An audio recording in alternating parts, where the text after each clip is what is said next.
How's it, local Swell trackers? Aloha. This is Sunday, the 17th, and here's the upper level winds. The river of winds, 35,000 feet up where the airlines fly, known as the jet stream. And it helps to spawn surface lows and steer them once they're alive and moving our way. Here we are down here at about 160 west and about 20 north, Hawaii. And this setup, the southern branch of the jet stream, split because of the high pressures that have been dominating for this time of year and bouncing that thing up into the Bering Sea, the western Aleutians or eastern Aleutians. This setup has lasted forever. Here's the dateline at 180, about 1,200 miles to the northwest of us, and that's about where the jet stream's been nosing to for many weeks. And it's led to a lot of, well, that record-breaking north swell that did in fact reach heights of 60, 70, possibly even 80 feet. The Hanalei buoy, man, was like, I don't know, 38 feet, 14, 15 seconds. You times that by 2.5. What are we looking at? Some misto reef that we've never seen. Anyway, back to today. The jet streamless setup is leading to some weather, a lot of north winds, a lot of north swells, and I'll get to that in a second. Man, did we have some. So you see the winds coming off of Japan here. They're pretty good. They're 180-ish, and these lighter brown winds you see here at about 100 miles an hour. Those don't work a lot of magic in terms of swell, but they can lead to some weather. So we'll advance these a little bit as we go to Tuesday. You can see by Wednesday the jet actually is trying to overcome the high pressures just for a brief spell, and then it's, let me go back here, and then it looks to strengthen again off of Japan here towards the 22nd, and the jet stream, the southern branch, is gaining more energy down by Hawaii. So it's going to be an interesting week of weather. Sunday the 24th, a week out from today. Jet's pretty fat. It's getting a little, it's nosing out a little bit further past the date line, and we're hoping for a low to come off of here, which the models are claiming. The problem is there's still enough high pressure to the north and northeast of us to take the storms and send them up further away from us. We need them to get about 1,000 miles off. We want some of those really big ones. I'm going to go back to last weekend and just to take a look at that storm that brought record level surf.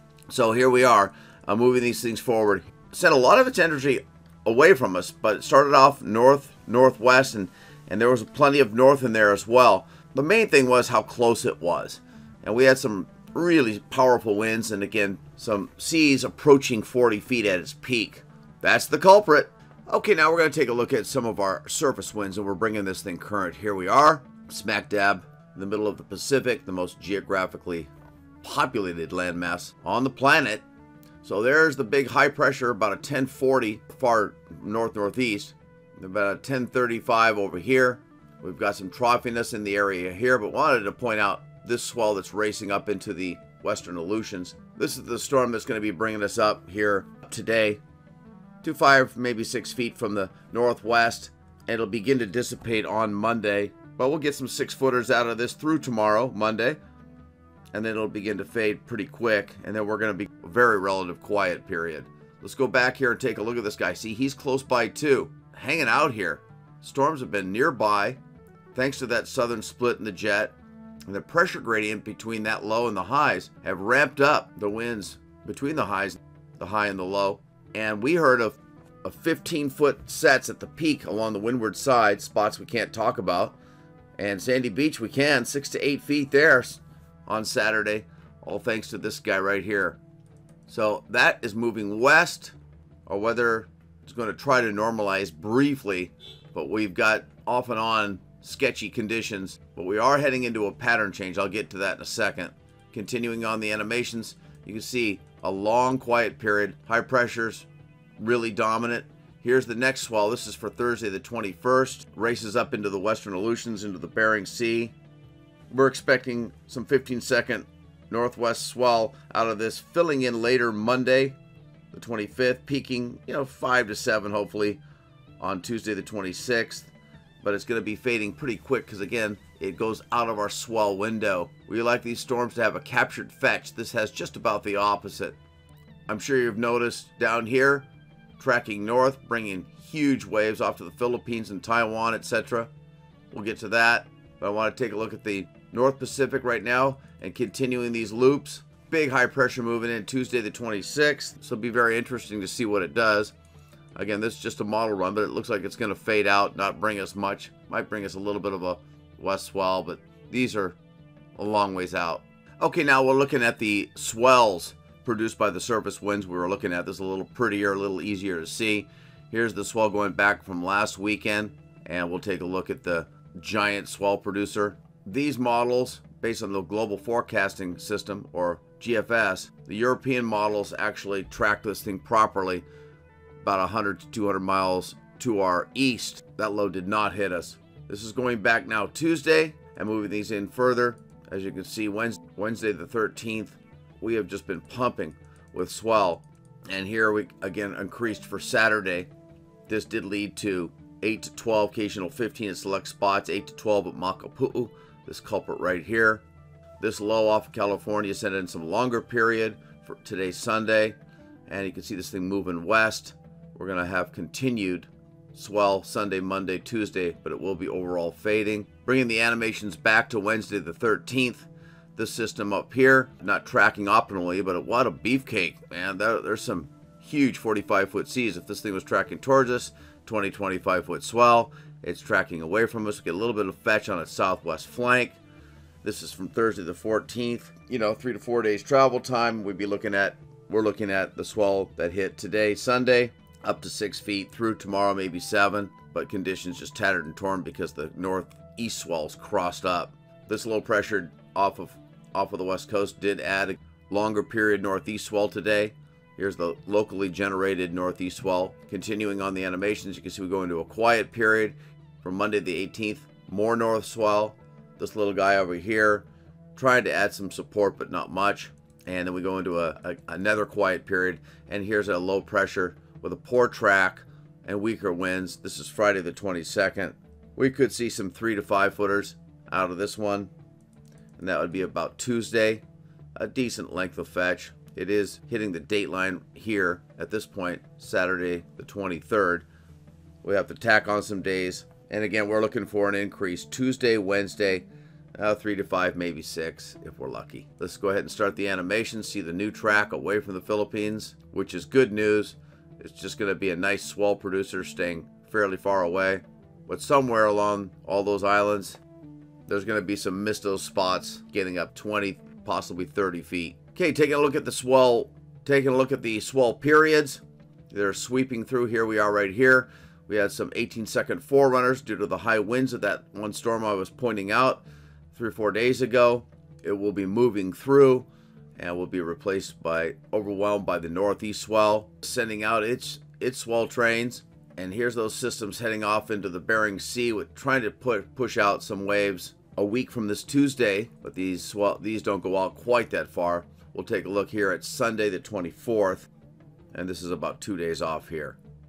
So we're below seasonal averages for the next couple weeks, and we'll see if March can take exception to that. Okay, let's take a look at the South Pack. We've got swells going the wrong way down under, starting these up. It's just really weak right now. Nothing's going on. A little bit of Tasman Sea swell tracking the wrong way. Going back to last Friday, you could see Cyclone Oma near Vanuatu and tracking down. Bizarre system. We're going to be bringing insane waves over to the east coast of Australia. And this system right here, this is Sunday the 17th. That'll be bringing us up to maybe 2 feet next Sunday, the 24th. Most likely Monday, the 25th.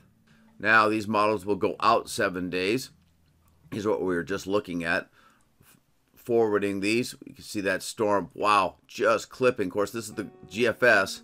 They vary slightly from the European models, but that is a big storm. That's going to be bringing some huge waves to the east coast and just clipping these islands.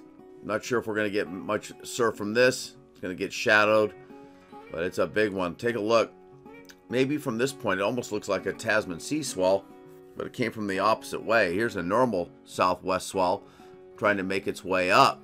This is Saturday the 23rd, and we'll see if there's enough fetch on that to bring us some southwest swell early March. Right now, models are suggesting 2-foot surf from the southwest, and that would be, once again, Friday, March 1st, and lasting a few days. Okay, taking a look at the swell periods down under, most of the energy clearly sweeping down from the northwest, from these northeast swells and northwest swells. A lot of the fetches are passing us to the southeast as these show. But we're going to go ahead and roll these. And here comes those north swells and a little bit of that energy from Oma right there. A little bit of that Tasman sea swell here. A little bit of south swell trying to make its way up here. All just 2-foot stuff, maybe 2.5 if we're lucky. But we kind of got away with it this whole winter. We never went mill pond flat. We had enough surf to ride most every day all winter in town. Take a look at the hand-drawn surface charts. There's that low pressure helping with our waves. There's its associated trough leading to instability in the area. On the west side of that low pressure, we have the north winds. On the other side of it, lighter winds southeast. The low, again, tracking west. So we're going to have the trades cut. We are moving into a pattern change thanks to the track of that low pressure. The high pressure up here at 1040 millibars help create that pressure gradient between these two systems and lead to some severe northeast swell. High pressures are staying put. As you can see, a pair of them here. There's that low pressure tracking to the northeast. This helped to keep the North Shore alive from the northwest. The brown areas are showing the drier sinking air. A lot of weather thanks to the low pressure above us. The intertropical convergence zone is flaring up off to the east, but this is showing a lot more stability than you would think with that nearby low. Here we are situated down here. There's that plume coming up from that deep tropical moisture.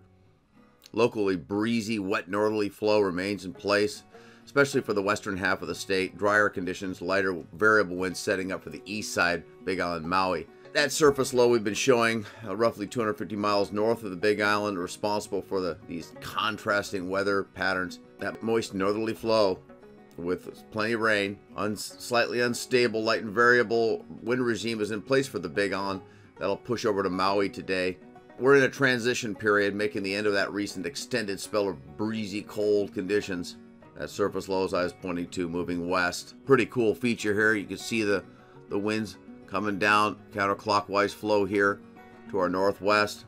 By the way, that plume could linger, but conditions gradually improving. And by the way, we do have a high surf warning because of this flow you're seeing here for the windward shorelines. Highs are mid-70s, lows mid-60s or lower, depending on if you're in Wahiawa or Mililani, and of course, Mauna Kea, Mauna Loa, Haleakala, snow time. And you can see that popcorn heading down over the islands from the north. The wind's going to be veering to the southeast, which is going to make much better conditions for the North Shore on Monday.